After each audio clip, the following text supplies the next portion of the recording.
Hey everyone, good morning. This is Rani and welcome back to the channel Indian YouTuber Rani blogs. I hope आप सब लोग बहुत अच्छे से होंगे। और आज के ब्लॉग की स्टार्टिंग हो रही है संडे की मॉर्निंग से। सैटरडे नाइट में थोड़ा सा सोना लेट हो जाता है, तो जो संडे की मॉर्निंग की शुरुआत होती है वो थोड़ा सा लेट ही होती है। और ये देखिए मेरे प्लांट्स में कितना खूबसूरत सा वाइट कलर का फूल खिल गया है। तो उठने के बाद सबसे पहले मैं आ गई थी प्लांट्स में पानी देने के लिए। आजकल वेदर थोड़ा सा चेंज हो गया है, तो पानी रोज़ के रोज़ मैं नहीं प्लांट्स में देती हूँ, एक दिन छोड़ के देती हूँ।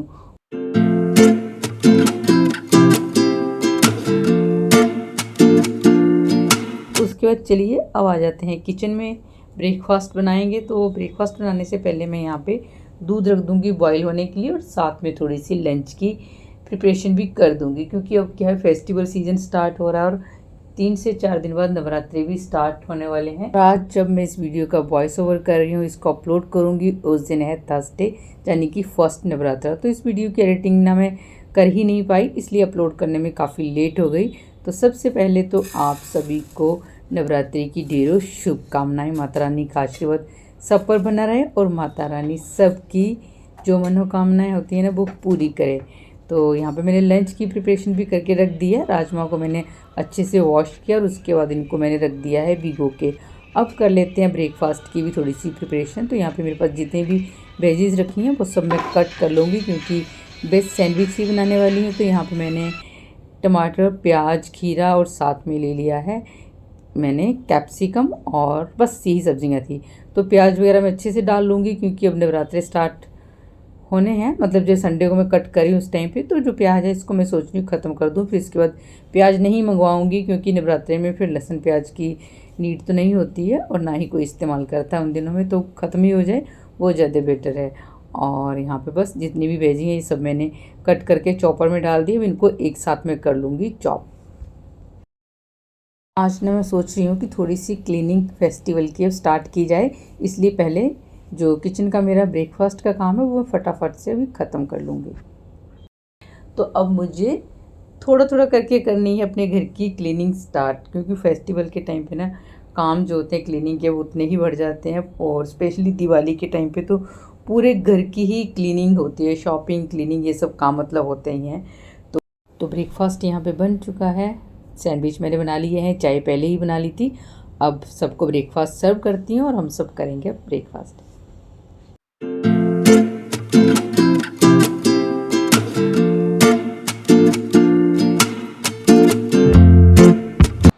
हम सब ने ब्रेकफास्ट कर लिया, उसके बाद मैंने पूरा किचन क्लीन कर दिया था। और अब आज मुझे ना करनी है अपने लिविंग रूम की डीप क्लीनिंग, क्योंकि बेडरूम मैंने कुछ टाइम पहले ही क्लीन किया था, तो अभी उसकी मुझे नीड नहीं है।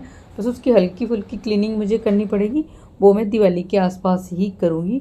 और किचन की जो क्लीनिंग करनी है उसमें मुझे थोड़ा सा टाइम लगेगा, तो उसको मैं अभी थोड़े दिन रुक के बाद में ही करूँगी। फ़िलहाल जो लिविंग रूम है उसको मैं क्लीन करने वाली हूँ, क्योंकि एज़ ऑलवेज़ मैं हमेशा ही कहती हूँ सबसे जो एक स्पेस होता है जिसको एकदम नीट एंड क्लीन, एकदम ऑर्गेनाइज हमेशा ही हमें रखना पड़ता है, वो होता है हमारा लिविंग एरिया। क्योंकि सबसे पहले कोई भी घर पे एंटर होता है तो हमारा जो लिविंग रूम है वेलकम के लिए हमेशा ही रेडी रहना चाहिए। तो इसलिए मैं जो लिविंग रूम है उसको हमेशा ही क्लीन एंड ऑर्गेनाइज रखती हूँ। तो आज ना हल्का फुल्का बॉल पे मुझे बिल्कुल छोटे छोटे से जाले, वैसे इतने थे नहीं, क्योंकि मेरी हैबिट है कि मैं क्लीनिंग बीच बीच में करती ही रहती हूँ, बट फिर भी थोड़ा सा एक होता है ना कि बॉल अगर थोड़ा बहुत कुछ गंदा हो कई बार नहीं भी दिखता है तो वो भी साफ़ हो जाए। इसलिए बस थोड़ी थोड़ी मैंने यहाँ पे झाड़ू की हेल्प से ही उसको साफ़ कर दिया था। और यहाँ पे बानी के बर्थडे के 1-2 बैलून अभी बच गए हैं, बाकी सब उसने ना खुद से ही फोड़ दिए हैं। और अब मैं दीवारें वगैरह साफ़ कर ली है मैंने। उसके बाद जो लिविंग रूम के फ़ैन हैं ये मेरे को अच्छे से करने हैं क्लीन। तो यहाँ तक ना थोड़ा सा मुझे पहुँचना मुश्किल हो जाता है, क्योंकि थोड़े हाइट पे है। बस वही है कि मैंने चेयर लगाकर किसी तरह से इनको क्लीन कर दिया था। पहले हल्का सा मैंने इनको झाड़ू से ही झाड़ दिया था, ताकि इनके ऊपर से जो डस्ट है वो झड़ जाए। बाकी अब ये काम मैं खुद से ही कर लूँगी। तो ये सब काम तो ना होम मेकर्स को करने ही पड़ते हैं, क्योंकि हम कितने ही हाउस हेल्पर से हेल्प ले लें बट फिर भी वो उस तरह से नहीं करेंगे। होता है क्या है कि हम सामने खड़े होकर भी अगर काम करवाते हैं ना, फिर भी वो उस तरह से काम नहीं करते हैं जिस तरह से हम लोग खुद से ही करते हैं। फिर वही होता है कि आपको खुद से भी करना पड़ता है तो कोई फ़ायदा ही नहीं है। हाउस हेल्पर से भी करवा रहे हो, खुद से भी कर रहे हो, तो वो डबल फिर मेहनत हो जाती है। इसलिए खुद से ही करना वही बेटर है। तो यहाँ पे बस दोनों फ़ैन हैं, इनको मैंने अच्छे से क्लीन कर दिया था। और डस्टिंग के लिए मैंने यहाँ पे 3 से 4 क्लॉथ ले लिए थे, क्योंकि फ़ैन वगैरह में ना जब डस्टिंग वगैरह हम करते हैं तो जो क्लॉथ होता है बहुत गंदा हो जाता है, तो फिर उसके लिए एक अलग से ही हमें डस्टिंग क्लॉथ लेना पड़ता है। तो बस फ़ैन मैंने अच्छे से क्लीन कर दिए हैं, एंड जो भी थोड़ी वो डस्ट नीचे गिरी हुई है उसको मैं साफ़ कर दूँगी। और अब मेरे को ये फ़ोटोज़ हैं, ये साफ़ करनी है, तो इनके लिए मैंने एक अलग से डस्टिंग क्लॉथ रखा होता है, उससे मैं इनको क्लीन करूँगी। आज मैंने हल्का सा गीला क्लॉथ किया हुआ है, उसी से साफ़ करूँगी। उसके बाद फिर इनको मैं एक टिश्यू पेपर लेके ना उससे वाइप कर दूँगी, क्योंकि जो फ़ोटो फ्रेम अगर गीले क्लॉथ से साफ़ करो ना तो कई बार उसके ऊपर पैचेस से दिखते हैं, तो वो अगर एक बार टिश्यू पेपर से साफ़ कर दो ना तो एकदम अच्छे से साफ़ हो जाते हैं। और सेम एक ही डस्टिंग क्लॉथ नहीं है कि मैं उसी से साफ़ करती रहती हूँ, उनको बीच बीच में मैं वॉश भी कर लेती हूँ जाकर। और अब सोफ़ा है, इसको अच्छे से मैं क्लीन कर लूँगी, क्योंकि मैंने बॉल्स वगैरह थोड़ी बहुत साफ़ की हैं ना, तो डस्ट थोड़ी बहुत तो गिर ही जाती है, तो ब्रश की हेल्प से इनको मैं अब साफ़ कर लूँगी। कुशन कवर आज मुझे चेंज नहीं करने हैं, क्योंकि मैंने भी पानी के बर्थडे से पहले इनको वॉश करके लगाया था, तो इनको भी मैं नवरात्रि पे ही देखूँगी, तभी फिर मैं इनको चेंज करूँगी, मतलब हटा दूँगी ये वाले कवर हैं जो। और अब पूरा सोफ़ा इसको अच्छे से क्लीन कर लूँगी। तो ऐसा नहीं है कि डेली की डेली ये सब क्लीनिंग में ही मैं लगी रहती हूँ। डीप क्लीनिंग तो हार्डली 10 से 15 दिन में होती है। बाकी डेली की डेली जो मैं क्लीन करती हूँ वो होता है dining area and living area. Living area में भी होता है कि आपकी जो सेंटर टेबल है वो बिल्कुल कांच का होता है, तो उस पर हल्का भी कोई एक दाग लगता है तो वो एकदम हाईलाइट होता है, तो उसको क्लीन करना पड़ता है। एंड डाइनिंग टेबल होती है वो तो हम खाना खाते हैं उसी टाइम पे क्लीन कर देते हैं, तो ये डेली क्लीनिंग में आती हैं। बाकी जो 15 डेज़ या 10 डेज़ के बाद मैं या फिर 1 महीने में डीप क्लीनिंग करती हूँ, उसमें थोड़ा सा टाइम लग जाता है। और ये नहीं है कि हम इन काम में ही लगे रहते हैं, बट एक हाइजीनिकली भी आप पूरे घर को अगर क्लीन रखते हो तो सबकी हेल्थ भी इसी पे डिपेंड होती है कि आप कितना पूरे घर को क्लीन रखते हो। इसलिए फिर मैं 15 से 20 दिन में एक बार अच्छे से पूरे घर को क्लीन कर लेती हूँ। स्पेशली जब आपके घर में छोटे बच्चे हों तो फिर घर बहुत जल्दी गंदा होता है और उतना ही बिखरता भी है, क्योंकि बच्चे छोटे हैं तो वो बार बार ये सब काम करते ही हैं। कई बार कहीं खाना लगा देंगे, कई बार कुछ गिरा देंगे, तो फिर ये क्लीनिंग आपको करनी ही पड़ती है।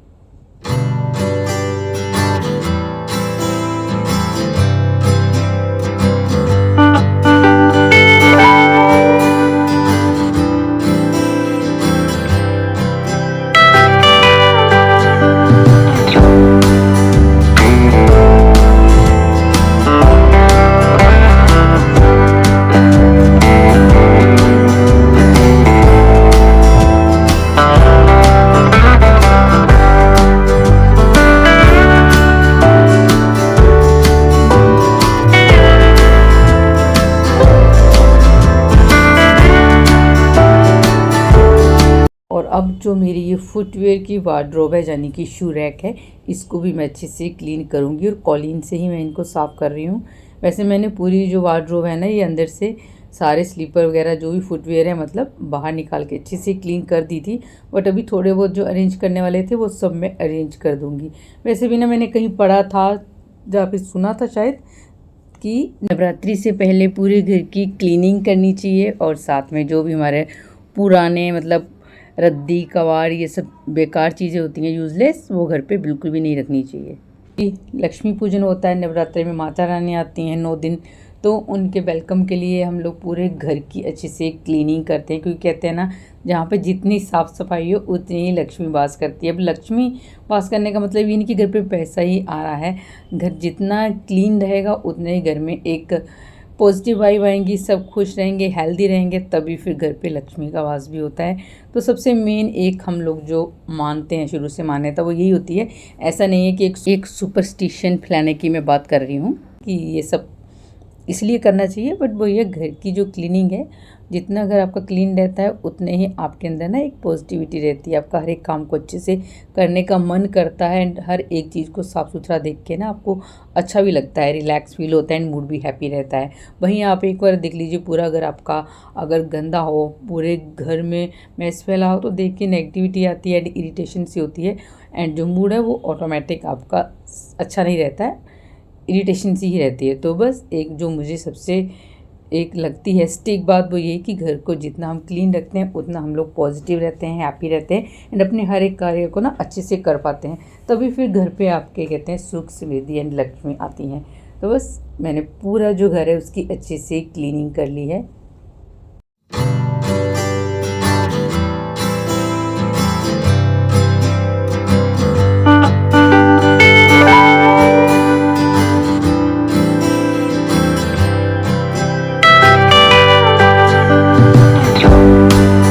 Good afternoon friends. तो अभी मैं बस शार लेकर आई थी और यहाँ पे मुझे रिसीव हुए हैं अभी मेरे 2 पार्सल। मैंने एक्चुअली अमेजॉन और मीशो से ना कुछ ऑर्डर किया था। मीशो से मैंने फ़र्स्ट टाइम ऑर्डर किया है, तो चलिए पहले इनकी अनबॉक्सिंग करते हैं और देखते हैं इनकी पैकेजिंग कैसी है। तो मीशो से मैंने एक एक्चुअली कुर्ती ऑर्डर की थी परी के लिए। तो इसकी जो पैकेजिंग है वो कुछ इस तरह से पैक होकर आया है और मुझे ना ये ऑल्टर भी करवाना पड़ेगा क्योंकि परी के लिए है, तो थोड़ा सा लूज़ था ये, इसलिए फिर अभी मैंने इसको पूरा अच्छे से आपको दिखाया नहीं है, थोड़ा बहुत ही दिखा रही हूँ। ये कुछ इस तरह से इसकी कुर्ती है एंड साथ में इसके बॉटम में है पैंट।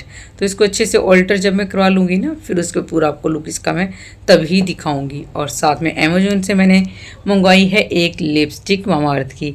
तो इसका भी शेड देख लेते हैं खोल के। पैकेजिंग तो इसकी सही थी बट जो इसका शेड है वो भी प्यारा था, जो मैंने मंगाया सेम वही मिला है, बट जो लिपस्टिक का कवर है ना थोड़ा सा चेंज हो गया है। इन्होंने मुझे वो ओल्ड वाला ही दिया है बट न्यू वाला जो है वो भी सुंदर लग रहा है काफ़ी। बट ठीक है, कलर जो मुझे चाहिए था मतलब शेड वो मुझे परफेक्ट मिला है क्योंकि करवा चौथ भी आ रहा है।